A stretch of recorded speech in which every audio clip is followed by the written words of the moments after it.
혹시 2013년 2월을 기억하십니까?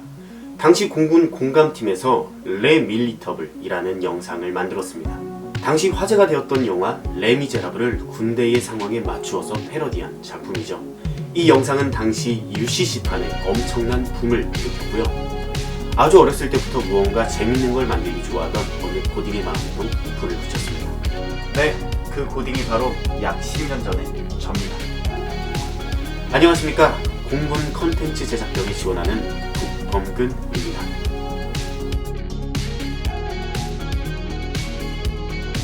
레 밀리터블에 너무나도 감명을 받은 저는 그때부터 열심히 영상을 만들기 시작했습니다.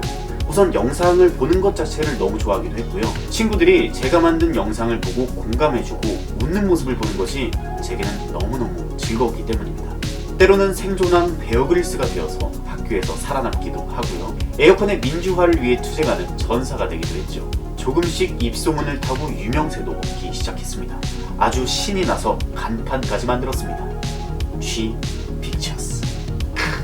언젠가 공군 공감팀과 어깨를 나란히 할 만한 멋진 유튜브 채널을 만들어내는 것이 당시 제 목표였습니다. G픽처스를 키우기 위한 저의 노력은 정말 눈물겨웠습니다. 이것저것 다 시도해보면서 도대체 어떻게 해야 채널이 성장할까를 진지하게 고민했습니다. 그때 만들었던 영상들 중에서는 한국 역사인물 랩배틀이란 시리즈가 가장 기억에 남습니다. 반응은 꽤나 좋았지만 품이 너무 많이 들어갔습니다. 그렇게 맨땅에 헤딩하기를 약 1년째. 저는 선진적인 영상 시스템을 공부하기 위해 뉴미디어 사관학교 구글 뉴스랩 펠로우십에 1기로 참여했습니다. 구글 뉴스랩 펠로우십이란 구글과 국내 언론사가 협동으로 진행한 혁신 뉴미디어 실험입니다. 3개월 동안 이론 공부도 하면서 실제 하나의 채널을 만들어보는 활동이죠. 저는 중앙일보와 함께 10대의 사랑과 성에 대한 이야기를 다루는 컨텐츠 채널 젤리프를 런칭했고요. 3개월 만에 대박을 터뜨렸습니다. 신기했습니다. 채널의 성장에도 일정한 법칙이 있다니 말입니다. 타겟 시청자를 정하고 시청자의 니즈를 파악하고 시청자의 니즈와 내가 가진 자원을 바탕으로 채널의 컨셉을 정하고 채널을 운영하는 것이 마치 장사를 하는 것과 비슷하다는 생각이 들었습니다. 감을 잡았습니다. 그래서 G픽처스라는 이름을 달고 창업을 했습니다. 또래 친구들에게 시사 이슈를 쉽고 친절하게 알려주는 일종의 설명충 컨셉으로 영상을 만들었습니다. 바로 지금처럼 말이죠. 반응은 정말 뜨거웠습니다.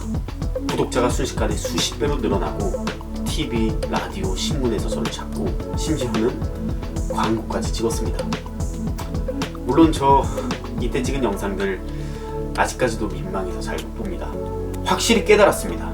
채널이 잘 되려면 내가 하고 싶은 이야기보다 시청자가 원하는 이야기를 해야 한다는 것을 말입니다. 그리고 한 가지를 더 깨달았습니다. 언제나 빠른 것만이 능사가 아니라는 사실도 말입니다. 그때까지 저는 모든 것을 빨리 했습니다. 하고 싶은 일도 빨리 찾았고 영상도 빨리빨리 만들었고 심지어는 말도 이렇게 빨리 했습니다. 그러다 문득 뒤를 돌아보니 너무 빨리 달리기만 한 저는 어딘지 모를 곳에 덩그러니 혼자 놓여 있었습니다. 외로웠습니다. 그리고 무서웠습니다.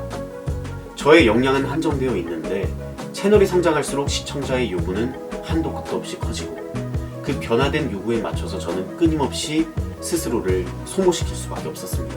그 이전까지의 저는 채널의 시청자가 늘어나는 것이 곧 저의 성장을 의미한다고 생각했습니다.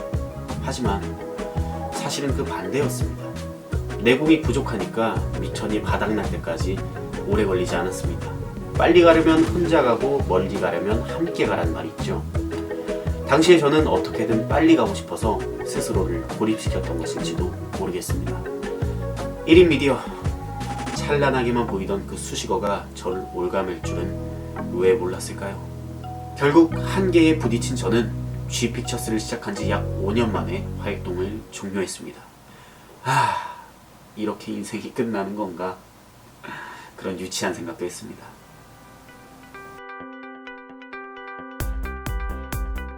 저는 술만 취하면 투머치 토커가 되는 버릇이 있습니다.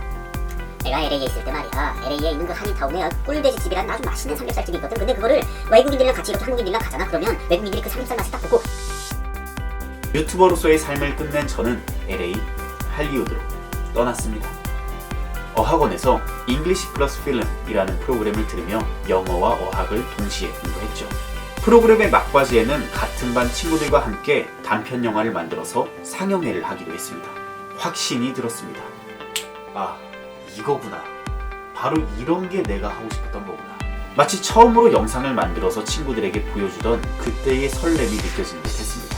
새로운 꿈이 생겼습니다. 아니, 빨리 가느라 잠시 잊고 있던 원래의 꿈을 되살린 것이라고 해야겠습니다. 더 넓은 세상에서 창조적인 일을 하며 살고 싶다. 좋은 동료들과 함께 사람들의 마음에 감동을 주는 좋은 이야기를 만들고 싶다. 더 많이 배우고 싶어서 귀국하자마자 학교부터 바꿨습니다. 한국예술종합학교 방송영상과에 지원했고 20학번으로 늦가기 새내기가 되었습니다. 기대가 컸습니다. 어렵게 새롭게 들어간 학교니까요. 하지만 코로나가 불어닥쳤습니다. 협업을 통한 창작을 적극적으로 하고 싶어서 학교에 들어왔건만 비대면 수업으로 대부분 흘러가는 시간이 너무 아까워서 그래서 다시 휴학을 했습니다. 휴학을 하는 와중에도 저는 쉬지 않았습니다. 영화도 만들고 소설도 쓰고 연기도 하고 수많은 공모전에도 참여했고 일본어 교육 스타트업 이오에서 컨텐츠 매니저로 재직하면서 죽어있던 채널을 3개월 만에 구독자 1000명짜리 채널로 키우기도 했습니다. 1인 미디어 시절보다 과정은 조금 느릴지언정 동료들과 함께 조금씩 성과를 쌓는 경험을 해나가는 것이 저에게는 정말 뜻깊고 좋은 시간이었습니다. 놀라웠습니다. 저의 한계를 겸허히 받아들이고 협력을 할수록 오히려 그 울타리 너머로 나아갈 수 있다는 사실을 발견한 것이 말입니다.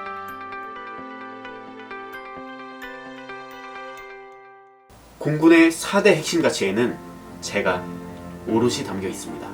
도전과 전문성은 제가 살아온 궤적을 닮았고 헌신과 팀워크는 제가 구현하고 싶은 미래입니다. 삶은 끊임없이 변화하는 것이지만 입대를 앞둔 지금은 제 인생 속 더욱 특별한 전환기라 할 수 있을 것입니다. 저는 공군에서의 1년 9개월이 제 삶을 통틀어 가장 크게 성장한 시기로 기억되길 바랍니다. 10년 전 공군의 레 밀리터블을 보고 꿈을 키운 어느 소년이 앞으로의 10년을 바꾸기 위해 공군 컨텐츠 제작병에 지원합니다. 또 모를 일입니다. 제가 만든 영상이 또 누군가의 10년을 바꾸게 될지도요. 제가 가진 재능과 적성을 바탕으로 국민께 봉사할 수 있는 기회가 쉽게 주어지는 것이 아니라는 것을 잘 알고 있습니다.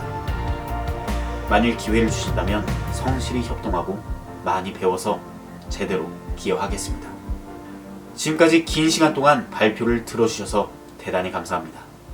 국범근입니다.